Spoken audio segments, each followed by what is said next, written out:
नमस्कार, आजच्या नवीन ब्लॉगमध्ये तुमचं स्वागत आहे। सकाळी सकाळी खूप जोराचा पाऊस पडत होता। त्यानंतर एंजल आणि किमयाला मी उपमा बनवला। 15 दिवसांपासून देवपूजा झालेली नव्हती, त्यामुळे देव खूप काळे झाले होते। त्यामुळे आज मी देव भैया पावडरने स्वच्छ धुवून चकचकीत केले। त्यानंतर छान अशी देवपूजा केली। सकाळी सकाळी देवपूजा केली की खूप प्रसन्न वाटतं।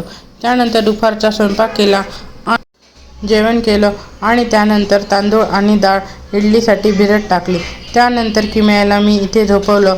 ती थोडा वेळच झोपली आणि त्यानंतर आम्ही मग डीमार्टला घरातलं काही सामान संपलं होतं, त्यामुळे गेलो होतो। डीमार्टमधून आम्ही ती बबल्सची खेळणी आणली होती।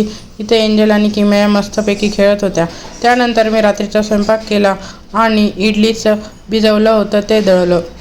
ते दळल्यानंतर आमचं जेवण वगैरे झालं आणि किमयाला श्रीखंड खायचं होतं, तर आम्ही बाहेर श्रीखंड खायला गेलो तर श्रीखंड स्टुडिओमध्ये। तिथे 36 प्रकारचे श्रीखंड होते। मग तिथे आम्ही पायनॅपल, स्ट्रॉबेरी आणि सीताफळ फ्लेवरचं श्रीखंड घेतले आणि तिथे बसून आम्ही ते खाल्लं आणि छान एन्जॉय केलं। पायनॅपल आणि स्ट्रॉबेरीचं श्रीखंड आम्हाला आवडलं, पण सीताफळाचं फ्लेवर आम्हाला काही आवडलं नाही। त्यानंतर आम्ही घरी आलो। असा संपला आमचा आजचा दिवस। व्हिडिओ आवडला असेल तर व्हिडिओला लाईक करा आणि चॅनलला सबस्क्राईब करा। भेटूया नेक्स्ट व्हिडिओमध्ये।